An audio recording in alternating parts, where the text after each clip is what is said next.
Hello dear student, are you ready for college transfer? So dear student, তুমি যদি college ট্রান্সফারের জন্য প্রস্তুত থাকো তাহলে অবশ্যই জানিয়ে দেবে তুমি কোন বোর্ডের ভিডিও চাচ্ছ। আর তুমি যদি প্রস্তুত থাকো তাহলে তোমাদের সবাইকে জানাচ্ছি ওয়েলকাম আজকের পর্বে।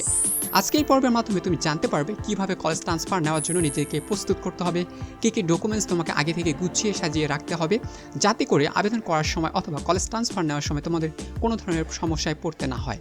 সো ডিয়ার স্টুডেন্ট, তুমি যদি নতুন হয়ে থাকো তাহলে অবশ্যই চ্যানেলটি সাবস্ক্রাইব করে পাশে থাকা যে বেলটি রয়েছে বাজিয়ে দিবে, এতে করে সকল ধরনের আপডেট তোমাদের কাছে সবার আগে পৌঁছে যাবে। সো ডিয়ার স্টুডেন্ট, আমরা শুরু করছি। শুরু করার পূর্বে আমরা ছোট্ট একটি টি ব্রেক নিচ্ছি, তারপরে আবার ফিরছি তোমাদের মাঝে।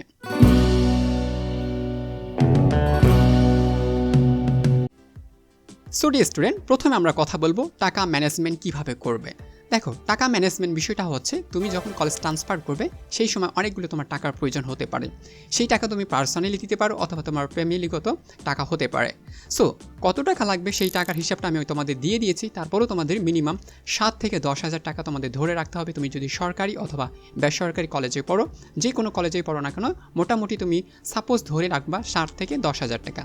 এই 7 থেকে 10,000 টাকা তোমার আবেদন করার সময় অথবা কলেজ পরবর্তী কার্যক্রম করার সময় তোমার প্রয়োজন হতে পারে। এই জন্য তোমাদের টাকা পয়সাগুলো তোমরা আগে থেকে গুছিয়ে রাখবা, তোমাদের পরিবারকে আগে থেকে জানিয়ে রাখবা যে আমার টাকা পয়সার প্রয়োজন হতে পারে এত তারিখ থেকে এত তারিখের ভিতর।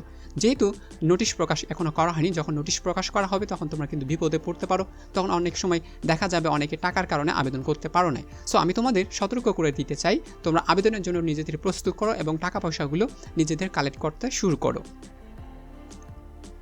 দ্বিতীয় নম্বরে আলোচনা করব ইনফরমেশন কালেক্ট করা। ইনফরমেশন কালেক্ট করা আমরা কি বোঝাচ্ছি? ইনফরমেশন কালেক্ট করা মানে হচ্ছে তোমার পার্সোনাল ডিটেলস, তোমার ফ্যামিলিগত ডিটেলস, তোমার বাবা মায়ের এবং তোমার কী কী ডিটেলস রয়েছে এই সকল ইনফরমেশনগুলো তোমাকে কালেক্ট করতে হবে। কালেক্ট করে তুমি যে কোনো একটা খাতায় নোট করে রাখতে পারো তোমার পার্সোনাল কী কী বিষয় রয়েছে, যেমন রোল নাম্বার, রেজিস্ট্রেশন নাম্বার, স্কুলের নাম বা কলেজের নামগুলো, প্রতিষ্ঠানের নামগুলো, এগুলো তুমি কিন্তু সুন্দর করে একটা জায়গায় নোট করে রাখতে পারো। এবার তোমার পিতা মাতার নামগুলো, তারপরে তাদের জন্ম তারিখ ঠিক আছে কিনা, আইডি কার্ড ঠিক আছে কিনা, সকল তথ্যগুলো তুমি সঠিকভাবে একটা খাতায় নোট করে রাখো, যাতে করে তোমার আবেদন করার সময় কোনো ধরনের সমস্যায় পড়তে না হয় বা তুমি আবেদন করার সময় কোনো ধরনের যেন ভুল না করো। কারণ অনেকে ইতিমধ্যে আমাকে প্রশ্ন করেছে যে ভাইয়া আমি আবেদন করার সময় ভুল করেছি, সো এই ক্ষেত্রে আমাকে কী করা যাবে। তো তোমাদের সতর্ক করে দিতে চাচ্ছি, আবেদন করার সময় তুমি যদি ভুল করো তার পরবর্তীতে তুমি কোনোভাবে আর আবেদন সঠিক করতে পারবে না। এই জন্য তোমাকে অবশ্যই সতর্ক থাকতে হবে। তৃতীয় নম্বর, পেমেন্ট করার সময় ভুল করা যাবে না।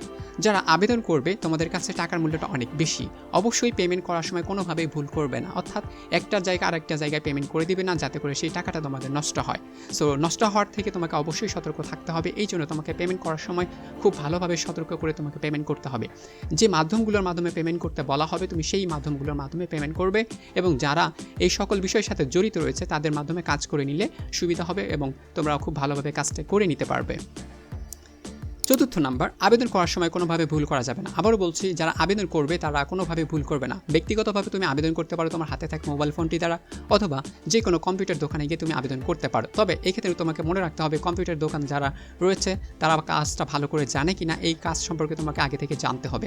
কারণ তুমি যদি নতুন কম্পিউটারে যাও সেই ক্ষেত্রে দেখা যাবে তারা ভুল করে কাজ করে দিয়েছে। যেমন ইতিমধ্যে আমাকে অনেকে বলেছে ভাই আমি কম্পিউটারের দোকানের মাধ্যমে কাজ করে নিয়েছি, কিন্তু তারা ভুল করে কাজটি করে দিয়েছে, যার কারণে আমার এই সমস্যা হয়েছে। সো তাদের ক্ষেত্রে আমি বলবো তোমরা যেন সেই ধরনের সমস্যায় না পড়ো, তোমরা যেন তোমাদের কাজগুলো সঠিকভাবে করে নিতে পারো। এই জন্য সকল তথ্য ইনফরমেশন ডাটাগুলো তোমরা কালেক্ট করবে এবং নতুন একটি কম্পিউটার না গিয়ে পরিচিত কম্পিউটারে যাবে এবং যারা এই কাজগুলো সম্পর্কে ভালোভাবে জানে, আবেদন করতে পারে, তাদের মাধ্যমে কাজটি করে নেওয়ার চেষ্টা করবে। আর তুমি যদি কাজটি করতে পারো তাহলে তো ভালো কথা, কারণ আমি তোমাদের ভিডিওর মাধ্যমে দেখিয়ে দেবো কীভাবে কাজগুলো করতে হয়। সো তোমরা এই সম্পর্কে সতর্ক থাকবে। তারপর আমরা দেখব প্রয়োজনীয় কাগজপত্র, কী কী প্রয়োজনীয় কাগজপত্র তোমার লাগতে পারে। সো তোমার এই ক্ষেত্রে লাগতে পারে তোমার একাডেমিক কাগজপত্র, ট্রান্সক্রিপ্ট, সার্টিফিকেট, ছাড়পত্র রাখা, আগের কাগজগুলো থেকে বা আগের কলেজ থেকে তোমার যে ছাড়পত্রগুলো প্রয়োজন রয়েছে সেগুলো তোমাকে উঠে নিতে হবে। দেন তুমি যে নতুন কলেজে যাবে সেই নতুন কলেজে তোমাকে সঠিকভাবে তোমার এই কাগজপত্রগুলো জমা দিতে হবে, যাতে করে সেই কলেজের সাথে তোমার আর কোনো সম্পর্ক না থাকে এবং তুমি যে নতুন কলেজে যাবে সেই নতুন কলেজে সুন্দরভাবে তোমার পরবর্তী যে কার্যক্রমগুলো রয়েছে সেগুলোর জন্য তুমি সঠিকভাবে পরিচালিত করতে পারো। নতুন পরিবেশের জন্য মানসিক প্রস্তুতি নাও। যেহেতু তুমি একটা কলেজ থেকে আরেকটা কলেজে যাবা, একটা কলেজের পরিবেশ একরকম ছিল, আরেকটা কলেজে তুমি যখন যাবা সেই কলেজের পরিবেশটা আরেক এক রকম হবে। সো এই সময় তোমাকে নিজেকে কী করতে হবে, মানিয়ে নিতে হবে পরিবেশের সাথে। নতুন পরিবেশে খাপ খেয়ে নিতে কিছুটা সময় লাগতে পারে। নিজেকে মানসিকভাবে শক্ত রাখবা এবং নতুন জায়গায় নিয়মকানুন এবং সংস্কৃতির সাথে মানিয়ে নেওয়ার প্রস্তুতি নেওয়ার চেষ্টা করবে, যাতে করে তোমাদের নতুন পরিবেশে কোনো ধরনের সমস্যা না হয়। নতুন কলেজ সম্পর্কে জানাশোনা বা বাড়ানো, অর্থাৎ তোমার নতুন কলেজ সম্পর্কে যদি জানাশোনা কম থাকে তাহলে অবশ্যই তোমাকে সেই কলেজ সম্পর্কে আগে থেকে জানিয়ে নিতে হবে বা জেনে রাখতে হবে। নতুন কলেজের শিক্ষক, শিক্ষাক্রম, ক্লাসের ধরন, নিয়মকানুন এবং অন্যান্য কার্যক্রম সম্পর্কে পূর্ব থেকে তোমাকে জানিয়ে রাখতে হবে বা জেনে রাখতে হবে, যাতে করে তোমার ক্লাস করতে বা ক্লাসের নিয়মকানুন বা যে শিক্ষক রয়েছে বা তাদের ব্যবহার আচরণ কেমন রয়েছে এগুলো তুমি যেন সঠিকভাবে জানতে পারো এবং তোমার সাথে যেন তারা সঠিকভাবে ব্যবহার করতে পারে এবং তুমিও জানতে টিচারদের সাথে ভালো একটা ব্যবহার করতে পারো, যাতে করে তোমার পরবর্তী লাইফটা সুন্দর হয় এবং মজবুত হতে পারে। সম্পর্ক তৈরি ও সামাজিক প্রস্তুতি। নতুন জায়গায় বন্ধুদের সাথে ভালো সম্পর্ক গড়ে তোলার চেষ্টা করো।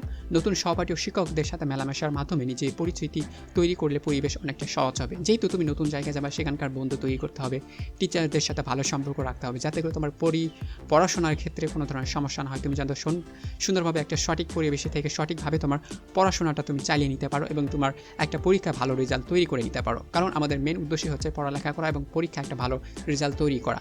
সো এই ক্ষেত্রে তোমাদের নিজেদেরকে সুন্দরভাবে প্রস্তুতি রাখতে হবে, যাতে করে তুমি সুন্দরভাবে নিজেকে গুছিয়ে নিতে পারো। সো এবার সর্বশেষ কথাটা হচ্ছে ইতিবাচক মানসিকতা বজায় রাখা। নতুন কলেজে সফল হওয়ার জন্য নিজের উপর বিশ্বাস রাখো। ইতিবাচক মানসিকতা রাখলে তোমার আত্মবিশ্বাস বাড়বে এবং তুমি সহজেই নতুন পরিবেশের সাথে খাপ খাইয়ে নিতে পারবে। সো ডিয়ার স্টুডেন্ট, আশা করি তোমাদের এই কথাগুলো খুব ভালো লেগেছে এবং তোমরা সঠিকভাবে বুঝতে পেরেছো। তারপর আবারও বলছি, তোমরা যারা কলেজ ট্রান্সফার কীভাবে করতে হয়, কীভাবে আবেদন করবে, বিটিসি কীভাবে করতে হয়, অনলাইন টিসি কীভাবে করতে হয়, সকল নিয়মকানুন নিয়ে আমার ভিডিও দেওয়া রয়েছে ইউটিউব চ্যানেলে। তোমরা সেখান থেকে প্লে লিস্টে চেক করে সেই ভিডিওগুলো দেখে নিতে পারো, অথবা ডেসক্রিপশনে লিঙ্ক দেওয়া থাকবে, তোমরা সেখান থেকে চেক আউট করেও ভিডিওগুলো দেখে নিতে পারবে। সো ডিয়ার স্টুডেন্ট, আশা করি এই ভিডিওটি তোমাদের ভালো লেগেছে। যদি ভালো লেগে থাকে তাহলে বন্ধুদের সাথে শেয়ার মেনশন করে দাও, যাতে করে তারা উপকৃত হতে পারে এবং তোমরা উপকৃত হতে পারো এবং তোমাদের আবেদন করার সময় যেন কোনো ধরনের সমস্যায় পড়তে না হয়। সো ডিয়ার স্টুডেন্ট, এই ছিল আজকের পর্বটি এবং এই পর্বটির মাধ্যমে আমি তোমাদের অনেক কিছু তথ্য শেয়ার করলাম। এই তথ্যগুলো হয়তো অনেকেই শেয়ার করেছে অনেকে আগে, হয়তো তোমরা অনেকে জানো না, আবার অনেকে জেনে থাকো। সো যারা জানো তাদেরকে আবার সাধুবাদ জানাচ্ছি, যারা জানো না তোমরা জেনে গেছো, অবশ্যই নিজেদেরকে প্রস্তুত রাখো, যাতে করে কোনো ধরনের সমস্যায় নিজেকে পড়তে না হয়। সো ভালো থাকো, সুস্থ থাকো। Thank you very much.